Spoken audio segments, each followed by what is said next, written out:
Welcome back to Colorful Clipboard, and this is part 2 of our fun little interview series, and this is you as the interviewer. So I'd like to start us in a similar fashion. Carrie, what is a first impression? If you are the interviewer, what is maybe a first impression you want to make sure that you do so that you get the best candidate to walk through the door? You want to be answering phone calls and emails in promptly when you are interviewing for somebody to come onto your leadership team. And when you're responding to the emails, don't be putting a whole bunch of emojis in them. They're not on your team yet. Once they're on your team, you can use all the emojis you want in the email. Let's not use emojis when we're responding to a request for an interview. When they're coming into your office, so we scheduled them an interview. We're going to send them a reminder the day before that they've got an interview coming up, which didn't used to be a thing, but it is a thing now. And you can do that with text message is probably the most effective way to do that, to text them 24 hours out saying, hi, this is me. I look forward to seeing you at X time tomorrow. If you need to reschedule for any reason, how you want them to communicate, smoke signals, text me back, call me, whatever, Morse code. I don't care what the method is, but you need to tell them in that text message where you're confirming the meeting, how they tell you if they're canceling the meeting. All right. And then what do we do? Well, so then they're going to show up, right? Then you've got the day of. So a couple of things to think about the day of is, have you scheduled it at a time that is going to be convenient for you? In other words, you're not going to be full of distractions. Have you turned off your phone? And what does the facility look like, smell like, and sound like? Have you notified the other people on staff that you are unavailable to give them a bathroom break or bring them Band-Aids? Like, the phrase we use is tiger time. Like, does the rest of the staff know that this is tiger time and they cannot interrupt you? Well, and that makes, with that same sense, do they know that you are interviewing somebody who might show up in their classroom if they give a tour? Because there are some people who, when they do an interview, especially if the interview went well and they really do want to maybe take this person to another level, they might walk them around the program. There have been times where I have done my interview in 15 minutes and walked people out the door. But yet there are times where I do interviews and they are every bit a full hour because I have heard their stories, their ideas. We've walked around the program. They've given me their responses as they've seen rooms and teachers. We were able to figure out if it was a good fit. So absolutely make sure that everybody knows. And this would be a great place if you have name tags, even if the name tags are temporary. In other words, just like a sticky name tag, for everybody involved, for both the staff and the person who's having their interview with you. Nothing pokey, but just something, sticky. It could be a piece of tape. I'm like, it doesn't have to be, like I said, it doesn't have to be terribly fancy. But it does definitely help everybody if people know that person's coming and that person's name. Right. And this is an interview. We're not talking about classroom staff. We're talking about somebody to come into the leadership team. So they might be an office manager, an assistant director, curriculum coordinator, enrollment coordinator. I'm sure there's about 15 other titles we could come up with that are people you're bringing into the management team, either because nobody on your teaching team wants the position or nobody on the team has the right skill set to come into that position, right? So we're hiring from outside because we can't promote from the inside.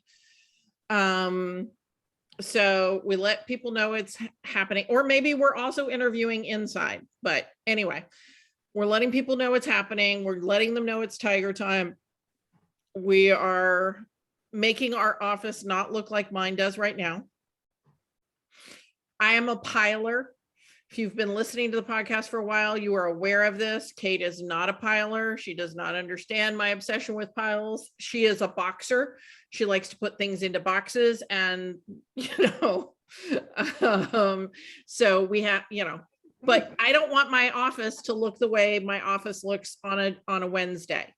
I want it to be tidier. It doesn't have to be, the in-laws are coming to visit tidy, but it should be tidier than it's been a crazy week. I was thinking in-laws. I think you mean crazy. We're not going there. We're not going there. Grandmas, crazy aunts. And if you do decide to box at some point in time, remember that you shoved the stuff in a box so you can find it later and make sure to pay that bill. Because, finding that bill 20 years later doesn't help you any. So, yes, there are specific stories behind that story. But anyway, so a lot of the same things. Make sure your phone is off. You've done a great job prepping your facility. You've got your own first impressions. How are you dressed? What do you look frazzled? Take that time to give yourself a few minutes. And it's okay to make sure you're on time, but it's also okay to give them a minute or two to have to sit there. Don't make them wait too long. But, if the interview is at 9:00 and, you let them in at 9:02, that's okay. Just don't wait till 9:15. And if something does happen, somebody calls in sick or whatever, make sure that internally you all have a plan for how that gets communicated. Whether it's if you have to go cover and therefore your interview is going to be late, is there somebody who can call? Who can call on your behalf? Is there somebody who you can call to come in? And so when they show up, you let them know immediately that it's going to be 15 minutes because you had a staff person call in. Yep.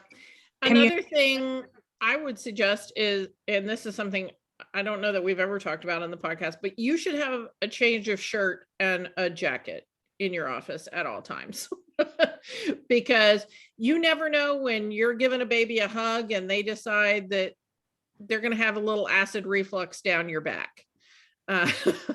So I always have that, because if you were in a classroom because you just wanted to chill yourself out before the meeting, and so you were hugging children and somebody had a snotty nose, you want to be able to change that shirt. Absolutely. And jackets are just wonderful things. A solid colored jacket that goes with 90% of your wardrobe is always helpful.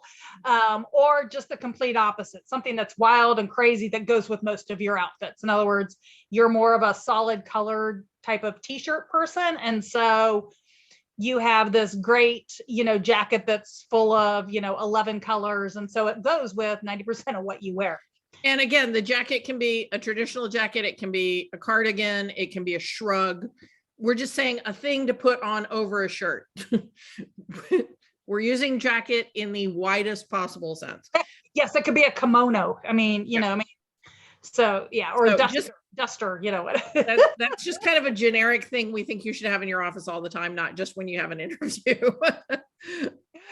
All right. So the other thing to make sure that you have for them to review is the job description. Any other information about your program that they may not have had that you want them to have, that you can give them even to read while they're waiting for you. No.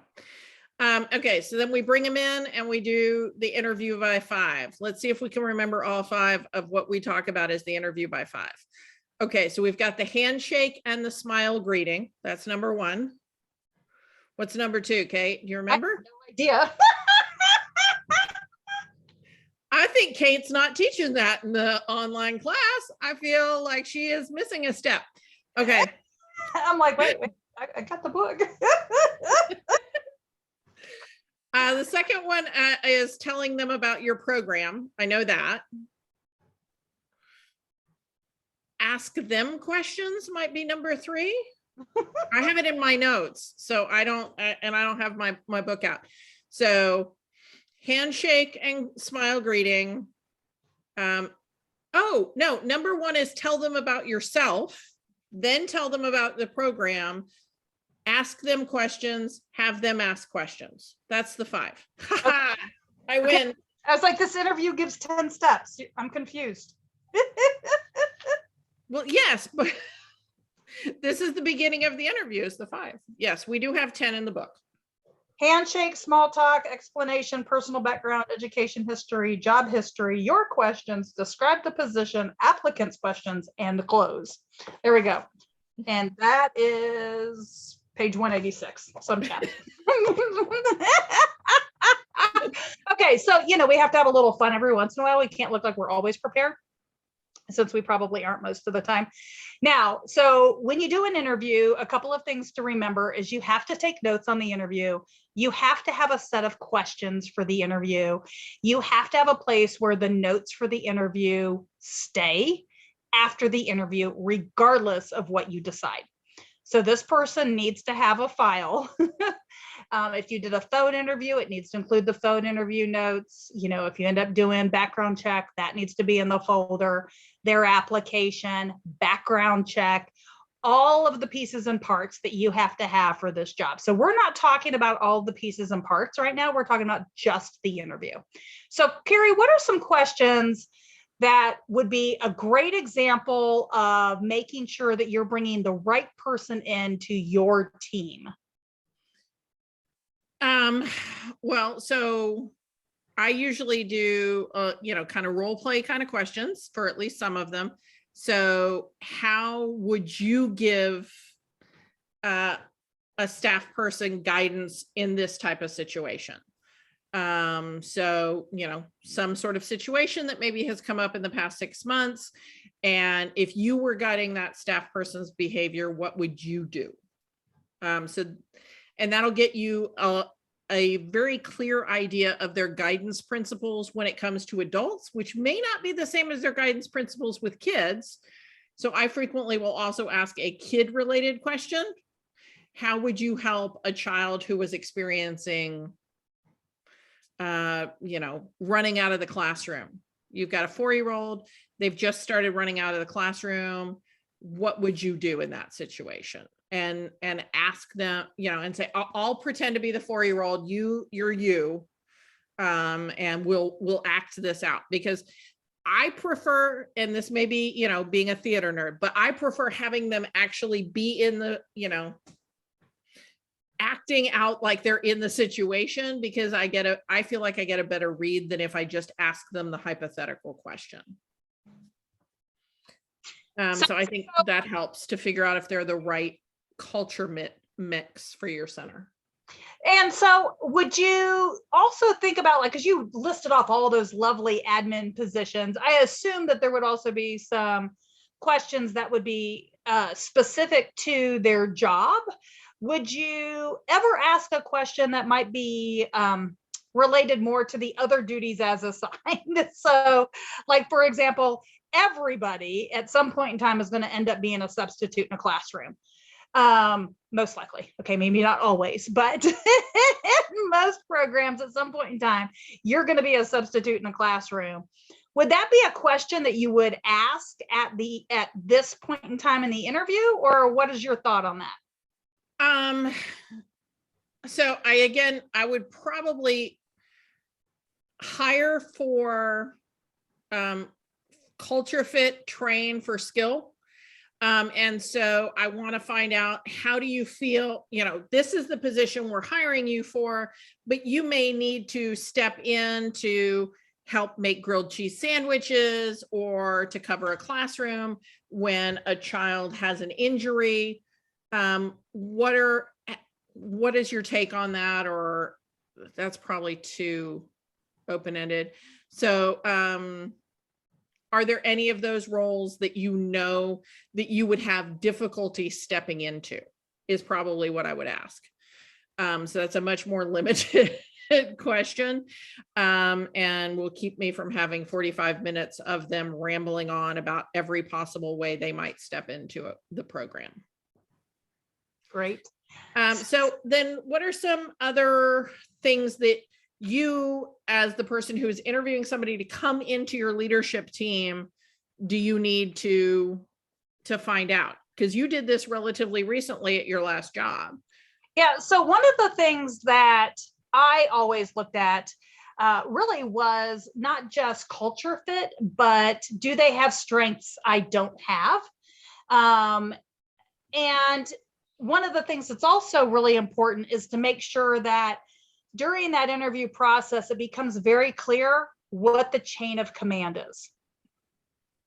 You know, some programs that are a little larger, that might have HR people, that might have different roles, sometimes the chain of command based on the interview and the whole process can get really fuzzy, because you might have certain people who train them for their job. You might have certain people who handle all the paperwork, but yet you're their direct manager, and that may not be something that's really, really clear. And so I find that that is something that during the interview is really important to make clear. And then when you're doing the interview to bring people on, and you're really trying to think through, what are the things I don't do well? Make that list and then ask your questions to all of your candidates based off some of those types of issues, you know, or things that maybe even have just been issues with former staff. Flexibility, you know, understanding schedules, time management, being able to use technology, being able to stay on budget and to stay on task. You know, so all of these are things that I've seen with educators that can be a problem, that especially if you're hiring somebody who is right out of college, and maybe they've done an internship, but maybe the job for you is their first real job. And so this is something that is, as a director, you need to think through and be prepared to mentor them through just the basic things like, okay, so the job start, you know, your start time is 9 o'clock. And so here, what that means is you're ready to work at 9 o'clock. So that means that you have clocked in, you've put your bag away, you know, you're, you know, in your office working on social media at 9 o'clock, not the parking lot at 9. Yeah, I think you brought up something that I want to circle back to, which was the make sure that they have strengths that you don't. We have an innate natural desire to want to hire, to bring people into our orbit who are like us. So that is bias working, right? So if I'm presented with 10 candidates, my natural inherent bias is going to be to find another middle-aged lady, you know, who has a couple of other traits like me. I'm not going to be naturally drawn to the 65-year-old applicant or the 18-year-old applicant who are different skin colors or different cultures. I'm not naturally innately going to do that. So you need to be aware of that from a, you know, skin color, culture, gender, age, all of that, but also management style, right? So we have everybody who goes through the course figure out what is their primary management style and their secondary management style. Are they entrepreneurs? Are they integrators? Are they administrators? Are they producers? If you're a producer and you hire another producer to be in your administrative team, that's not going to help your team get more stuff done. You need to hire someone with one of the other management styles, or if you prefer ideograms, you know, you can use the ideograms or, you know, the Myers-Briggs, whatever, what color is your brain? You need diversity is what I'm saying. So let me touch on that real quick, because just because there's a style that you have as your preferred style, you also have to think about what are the parts of the job that only you can do. So there are some times where what Carrie talked about is exactly what she wants to hire. She wants to hire another her, because basically there are functions, even though she doesn't like to do them, she's the only person who can do. Okay. So, you know, if you are in a facility where you're the only person who can handle money because of the way your program is outlined, even if that is your least favorite job, you have to do that. So you have to find somebody who can do the other parts that you like to do. Yeah. So, you know, so that is, although differences is important, it's also the tasks, what needs to be done. So, and I loved Carrie bringing up all the different ages and the diversity and the equity and the inclusion and all of that, because that really does make a great program. And it's important to make sure that your leadership staff reflect that of not just your current student body, but the student body in the community that you want. So also that it reflects your school staff.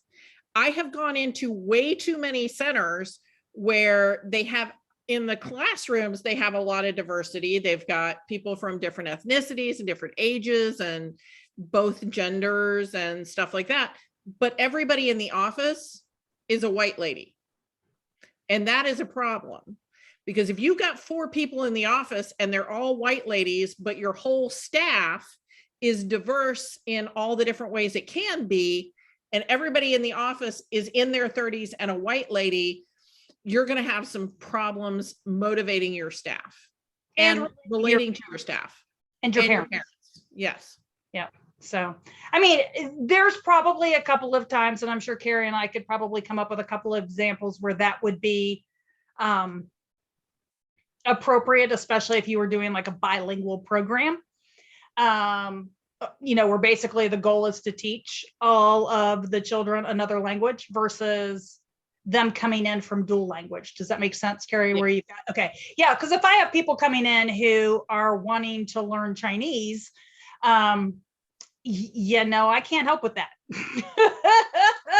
And those people are probably not necessarily native to that culture. So the parents probably speak English, even if they are descendants, the parents probably still speak English. So anyway, that's one example. And like I said, I could come up with an example, but it's not a normal, it definitely isn't the norm. So just like when you are going in for your interview, now that you have figured out, you're welcome, you have figured out how to make your best first impression, you have asked your questions, you allow them to ask their questions. So they've asked their questions, Carrie. Is there anything that if they ask should be a red flag to you? In other words, you ask them a question and they ask you ask them for questions, they ask you a question, and that's like the biggest red flag to you. Probably, do you have drug and alcohol testing? If they ask me if we have drug and alcohol testing, I'm going to presume that they think they're going to fail. And I don't know that I am not the right boss for them. I know I am not the right boss for somebody who is not going to take a job if there's drug and alcohol testing. I'm not going to be a good boss for them. What about for you? What are some red flags for you? I think questions that immediately start off related to vacation time, money, hours, and again, especially if this was already in the job description and everything they've had to date. But one of the things that I have also found, again, a lot of it is a generation piece, right? So it's figuring out how they communicate. So, are they texters, callers, emailers, and making sure that that works and that we can all talk through that, because I do find that hiring folks who email is their communication preference and I sit there and try to text them, it doesn't work, and vice versa. The other thing that I found was a red flag to me were people who are doing 2 jobs. And so they want to know how flexible the schedule is. And again, you're probably already, you've probably done some phone interview piece with them before. So if this is coming out at this interview, this would bother me because I feel like I have told you the times I needed you to work. Yeah. And that wouldn't bother me nearly as much because I always work, for most of my life, I worked 2 and 3 jobs. But I would say this is the amount of flexibility I have. I don't have any more than that. And if you need more than that, this is not a good fit for you.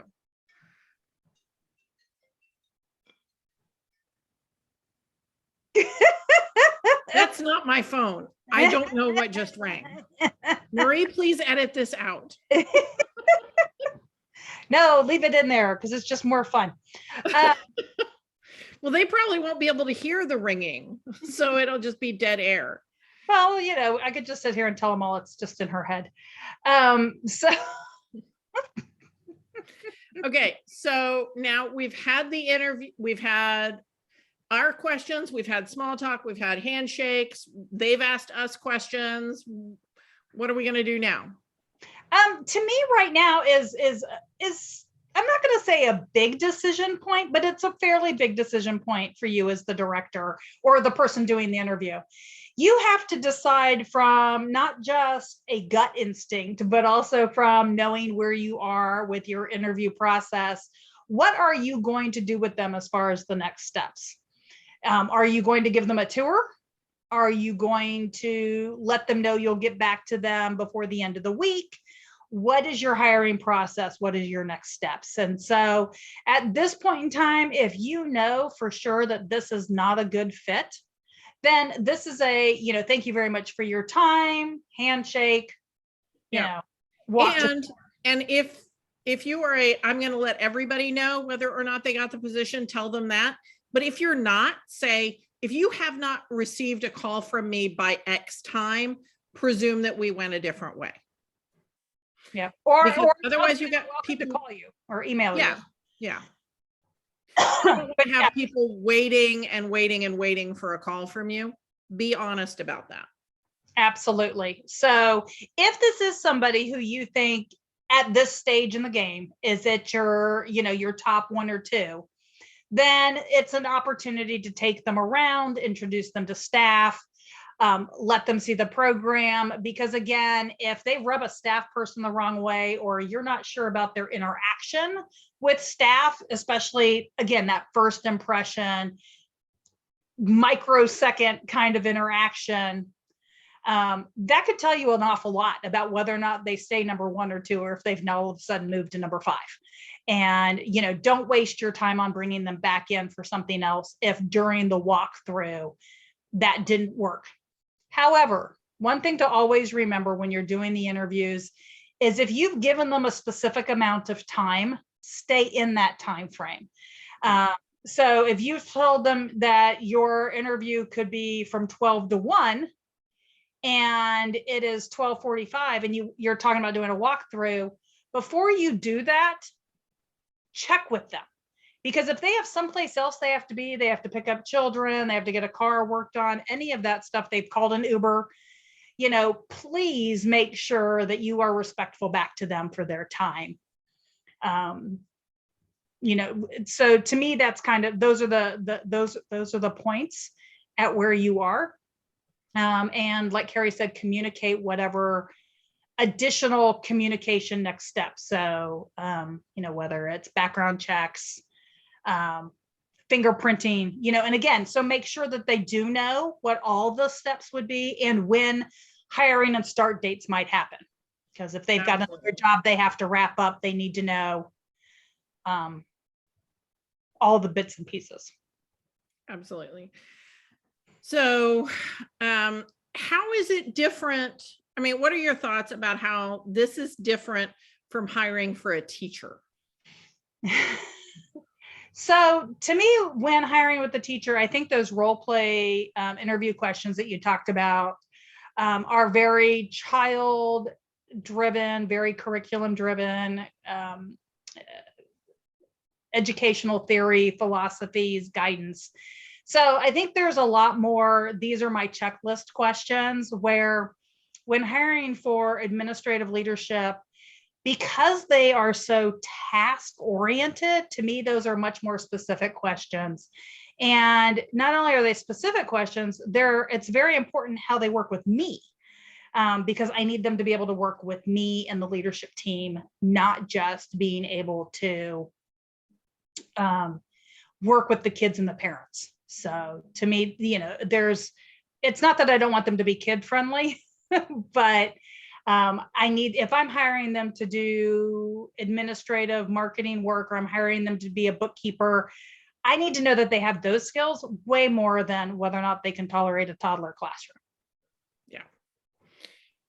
And I think we have to make sure we're in the right mindset when we're having that administrative interview, as opposed to a classroom interview, because I'm not hiring them for their classroom management skills. I'm hiring them to be somebody who's a grown-up dealing with grown-ups all the time. They might occasionally step into a classroom, but they need to be able to work with adults and command some respect. I think that's one of the things that's really different. We don't want soft and squishy in the administrative team.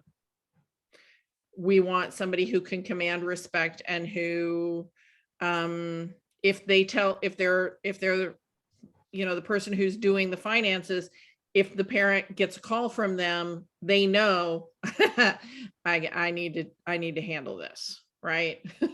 They're not somebody who can be talked around, I guess. They need to be a little bit more of a hard ass. And all your inner something. All right. Yeah, they need to have some inner zen also, but I need somebody who who speaks adult pretty well. In the classroom, they don't need to speak adult.